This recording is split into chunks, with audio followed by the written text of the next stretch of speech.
Good morning guys. Pag-usapan natin ngayon kung ano na ang nangyayari kay Sitaw. Meron po tayong gagawin mamaya doon sa in-issue na revocation order against kay Sitaw na hanggang ngayon po ay hindi pa natin alam kung ano na ang resulta sa kanyang appeal.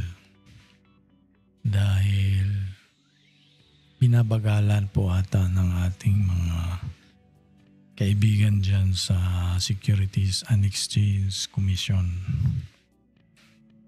Bago ang lahat, umpisahan po natin ang pag-discuss kung ano si Sitaw. Dahil mahigit 1 buwan na, 2 buwan na ata, baka nakalimutan natin yung experience natin kay Sitaw at yung pagkakilala natin sa kanya. So, what is Sitaw? Sitaw po is a hybrid e-commerce platform. Hindi po siya pwede i-compare doon sa mga nauuna sa kanya at hanggang ngayon po ay nandyan pa rin.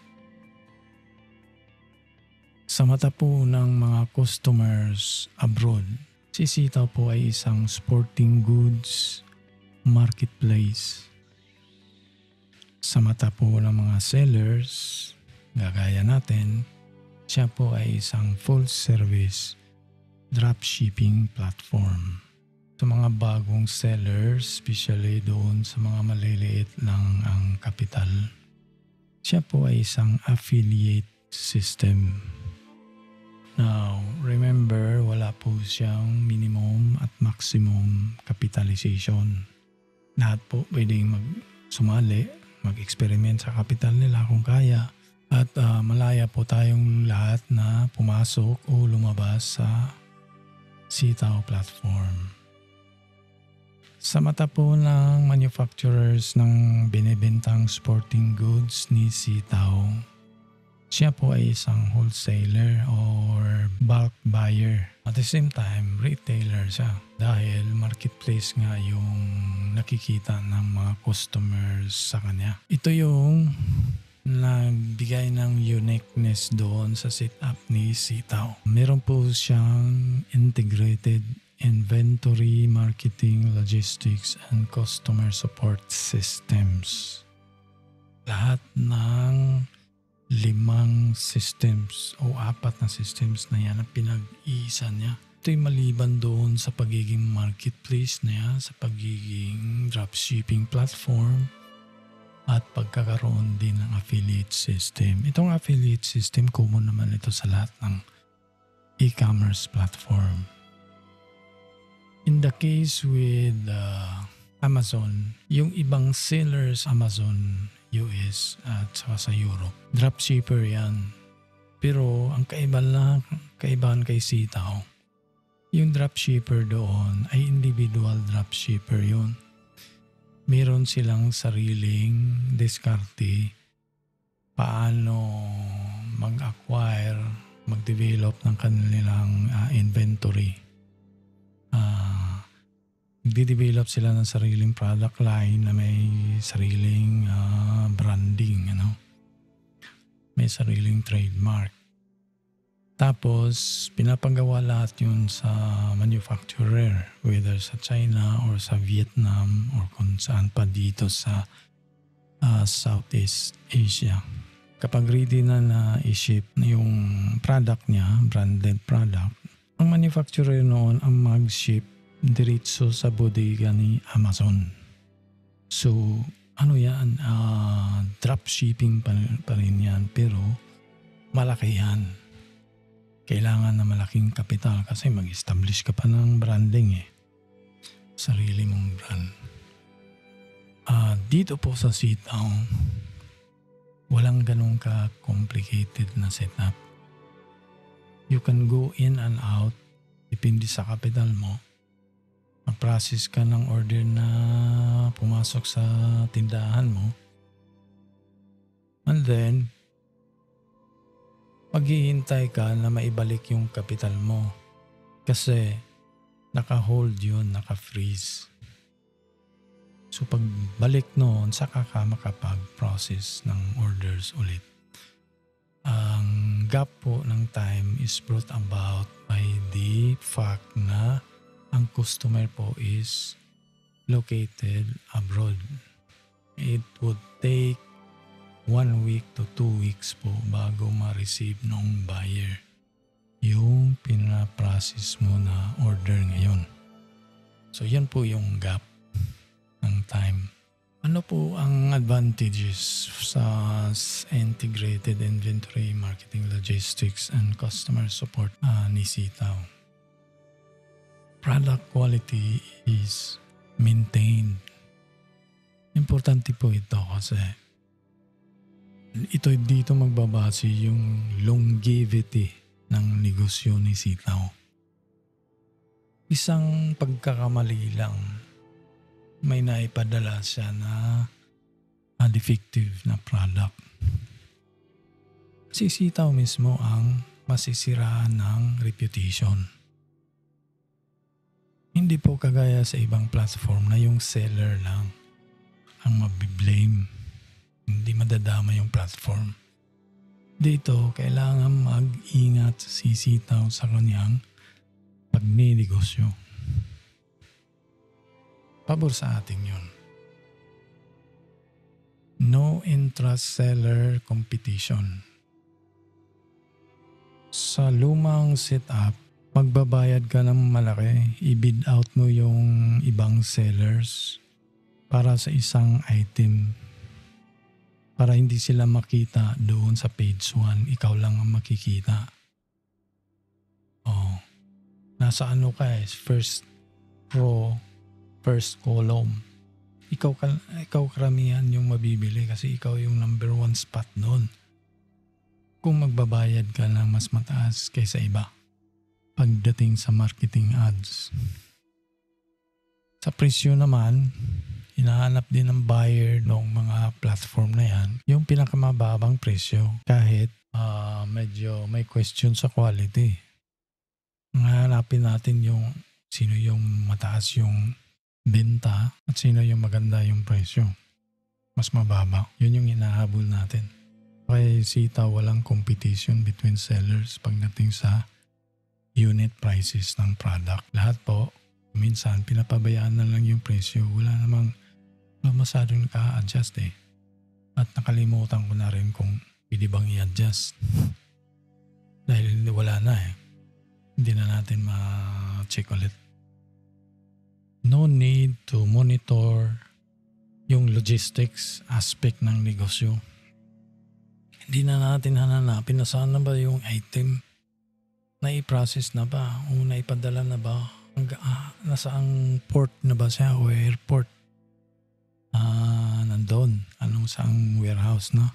So, nakaka-relax sa atin yun. Siya lang si Sitaw ang magka-problema pagdating sa logistics. Tayo, relax lang. No need to spend precious time monitoring the chat box. Ito, time consuming din ito. Hindi pa natin binabasa kung ano yung sinulat sa chat box, Kung nagre-reklamo ba yung customer natin sa previous order niya or nag-i-inquire yung bagong customer, Dahil minsan nakikiusap pa ng discount yun So hindi rin natin alam anong oras siya darating. Minsan sa umaga, minsan sa hapon, 10:00 ng gabi. At 2 beses na ako naka-experience. Madaling araw. Kaya ang ginagawa ko, 4 hours trabaho, 4 hours pahinga, 4 hours trabaho. Tapos pahinga ulit, 4 hours. Hoping na mahuhuli ko rin. Matsambahan ko rin. Kasi meron din akong customer sa labas. Kung araw dito sa atin, sa kanila sa gabi. Baliktad Kaya kung minsan sa gabi ako nagtatrabaho. But with sitaw, pwede ka mag-fix ng time. 8 in the morning, process mo yung order para mapadala sa courier o logistics. Either 9 or sa 1 o'clock na cut-off time. Kung ano man yung cut-off nila. Sitaw will process all unprocessed orders of the sellers. Mabait po si sitaw, 55% lang yung hinahanap niya na ma-comply mo. Kung nasa bracket ka ng 7%, once a month kailangan may 55% ka at least na ma-process na orders out of the total number of orders na pumasok sa tindahan mo. Ito, pinapasok ni sitaw yung mga unprocessed orders mo after 10 days I think. Pag hindi mo talaga na-process, siya na lang yung mag-process. So, kanino pabor to? Pabor sa seller pa rin. Overall, stress-free and stable source of accessible income. Ano ba tong accessible income na ito? Si sitaw po nag-provide ng opportunity for a stable source of accessible income. Ibig sabihin po, yung income na directly accessible even by low capitalized entrepreneurs. Yung hindi nga nagpaplano na magnegosyo siya na-encourage na pumasok dito kasi walang limit, minimum limit, maximum limit sa capitalization. At kumikita lahat yan. Pati na yung nagreklamo ko kay SEC na nabiktima sila o siya, baka isa lang yan. Now, i-compare natin ito sa mga big ticket plans ng ating mga government agencies. Biyahe ng biyahe dahil gusto ng foreign direct investments. Tapos nung nandito na, binigyan ng problema. Tapos iyon na nga, meron silang sinusunod na trickle-down economics. Trickle-down effect sa ekonomiya. Una nating narinig ito sa panahon ni Presidente Ramos. Yung kanilang liberalization. Ibig sabihin po, privatization ng profitable government corporations. Kagaya ng Petron. Profitable yung Petron. Tinayo yon para mag-stabilize ang presyo ng fuel. Ang energy cost natin. Nung na-privatize yun na, magalaw na yung presyo sa gasolina. Diyon na mag-umpisa na yung malawakang transport protest. So, ito yung sinusunod ng ating mga mayayamang, yung ma-influential ba na negosyante ng bansa. Kayang mag-finance ng mga political figures dyan sa ating legislative branch ng government. Ang sabi na, don't worry kung uunahin natin itong malalaking negosyo. May trickle-down effect yan sa inyo. Dito kay sitaw, hindi tayo kailangan maghintay. Kung magdesisyon ka ngayon, halimbawa, back to operation na si sitaw. Pag-desisyonan mo na, papasok ako ngayong araw na ito. Pag may na-process ka na isang order, yung price ng item na yon na ipapadala mo abroad through the system ng sitaw, ang bayaran mo is discounted na siya. Kung halimbawa 8% discounted na siya. Right there and then, pag na-process mo na siya, may papasok na doon sa escrow account. Ito yung freezing money. Nandoon na yung 8% mo. Nandoon na rin yung capital mo. Naka-hold lang until na ma-deliver at ma-receive at i-confirm ni customer yung item na na-process mo. Ibig sabihin, may access ka talaga diretso sa income. Ang limitation na lang yung duration ng shipment. Kung meron lang shipment na bukas ma-receive na, release ka agad yung pera mo. Mag-process ka na naman ulit ng bagong order. So, ano yun? Mabilis yung cycle na yun. Paulit-ulit. No? Wala kang time na withdrawin yung puhunan mo. Kasi, pag withdraw mo siya, pasok mo sa bangko, tapos from the bank, ibalik mo ulit kay sitaw, merong cost of money doon eh. May charges yung bank. Pag-deposit mo from the bank to the sitaw wallet. So yun po yun. Kaya makikita ng isang observer na outsider, nag-iwan ka lang pera sa wallet mo ng matagal. And you are expecting a profit, an interest on your deposit. Ganon yung narrative nila eh. Babalikan natin yan doon sa discussion natin sa revocation order ni SEC. Pag meron kang stable source ng income, you can survive currency inflation. Bakit po?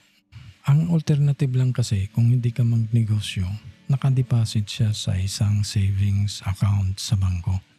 Talo po tayo doon sa inflation. Yun po.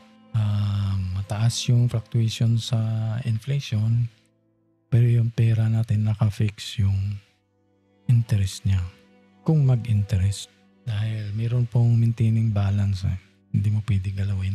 Kung ginalaw mo, bumaba sa 10,000 maintaining balance, hindi lang mawala yung potential profit niya.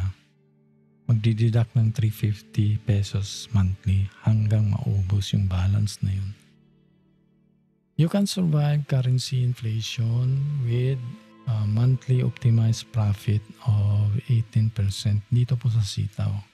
Na-compare natin yan sa 4% kung meron man na interest sa bangko. Annually. Dito kay sitaw, monthly may 18% ka. Nag-a-apply to siya guys sa experience ko na 500,000 yung capital ko. So kayo na lang mag-adjust doon sa kung ano yung size ng capital nyo. Kung mas mababa, hindi nyo maabot tong 18% siguro. Kasi nandun kayo sa 7% eh. Yun yung pinaka-baseline. So 7% siguro pwede kayong pumasok sa 10% items. Kasi by bracket yan kung ano yung presyo ng item. Doon nakabase din yung kung anong bracket ka. 7%, 8, 9, 10, 11, 12. Ibang bracket yan. Ano ang saklaw dyan sa bracket na yan. Sa akin, 8% at saka 12%. Yung 8% doon, pang compliance yan sa OPR, Order Processing Rate. Ngayon, kung sa tingin ko na comply ko na yung OPR ko, lahat ng bibiling ko is yung 12% na mga product. So, i-display ko na yung mga 12% ng product ko para may mabili doon ng customer. At yun din ang nare-receive ko ng mga orders. Additional 3% sales profit commission. Kung ano yung profit ng affiliate mo, magpo-provide si sitaw ng additional 3% referring with yung profit, sales profit ng affiliate mo. Gagawin niyang reference yun. Kung ano ang amount doon, hanapin niya yung 3% doon. Hindi siya magdideduct doon sa seller affiliate mo. Sisitaw yung mag-add from its own pocket. Mag-add siya ng 3% doon sa'yo as a commission, 3% commission. This compensates coaches who work hard to guide new sellers. The more effective the coaching, the higher the income of the entire affiliate team. So, kung marami kang sources ng 3% dyan, lalong lalaki yung kapital mo. Capable of realistic planning for the future. kung meron kang iniisip ngayon na negosyo na sinuspindi mo dahil wala kang kapital, pwede mo tong i-continue na dahil meron ka lang stable source ng accessible income. Fully funded retirement sa mga may edad-edad, okay lang. Okay na mag-retire, Meron namang inasahang income na. So, stable ka na, kumbaga. Maisip mo mag-travel abroad kasi wala ka namang ano pa bang gagawin mo. Tapos ka na sa pagsisikap enjoy mo na lang yung buhay mo, yung remaining years. Tapos, kung nandoon ka na sa magagandang lugar, ma-access mo pa rin si sitaw. Pwede mo pa rin i-process yung mga orders na pumapasok sa tindahan mo. So, nakita natin, halos lahat advantage sa atin. Yung sakit sa ulo nandoon kay sitaw lahat.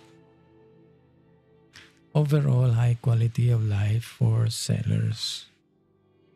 And increased national GDP. I-combine natin yung income natin sa GDP. Tataas yun. This could lead to a stable economy at ma-neutralize yung high inflation. So nakakatulong sa bansa natin si sitaw. Ang tanong ngayon, kailan nagiging scam si sitaw? When banks are refusing sitaw deposits to fulfill its sellers' withdrawal request due to the issuance of the revocation order by the SEC. Di ba tama ito? Before revocation order, walang scam si sitaw. Kumikita lahat. Pinopost pa nga yung mga income sa social media. Pero the same people na nagpo-post ng mga income na malaki, yung iba, bumaliktad. Scam si sitaw, hindi binalik yung withdrawal ko, hindi na i-deposit. When banks are collectively banning all sitaw-initiated transactions, as per memo received from AMLAC, AMLC, council members. Ito po, yung BSP, member po siya dito sa AMLAC, yung SEC, at saka yung insurance corporation. In our case, hindi yung third member, hindi ito relevant. Itong dalawa, BSP at saka yung SEC. Hindi pwede si SEC mag-deny siya ang root cause ng problema dahil pareho silang member ng BSP dito sa Anti-Money Laundering Council. Ano yan closely knit community yan. Pati na yung ibang mga bangko.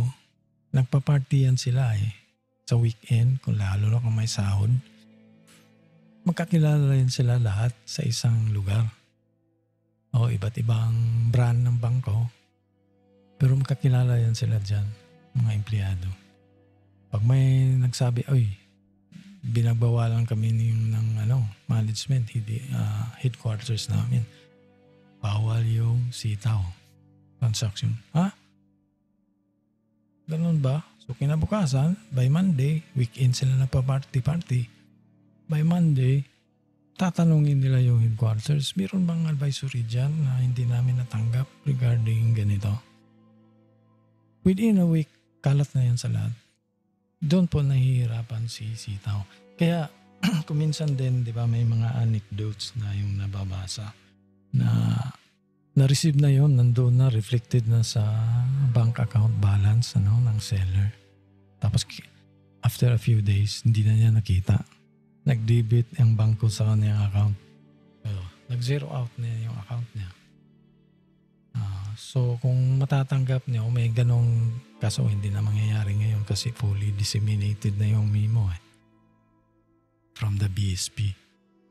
So hindi na mangyayari yun. Pero makikita mo yung diskarte ni sitaw kung saan yung branch siguro na ng bangko na wala masyadong transaksyon, tahimik, doon sila nagdi-deposit para hindi masyadong, baka hindi nakakaalam yung bangko na yun. Yung branch, particular branch. Para lang makalusot yung mga deposit, withdrawal request natin. Pero at at the end of the day, nahuhuli pa rin sila. To our detriment, tayo yung hindi nakaka-receive ng pera natin. In spite of yung effort ni Sitaw, na maano niya yung system. Ito po, may nagtulak sa mga tao na mga sellers na scam yan kasi hindi niyo na ma-access yung pera ninyo.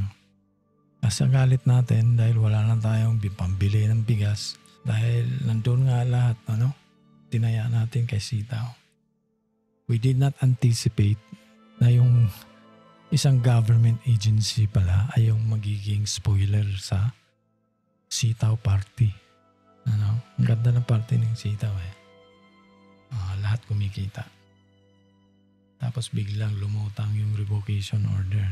Kaya importante nating i-dissect yung revocation order na yung kung justified ba.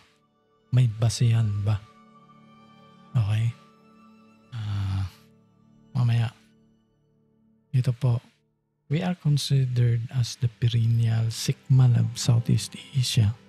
Bakit po? Atras abanti tayo. Hindi natin alam yung direksyon. Saan ba tayo papunta? Tayo yung na tayo naungusan na tayo, ng Vietnam.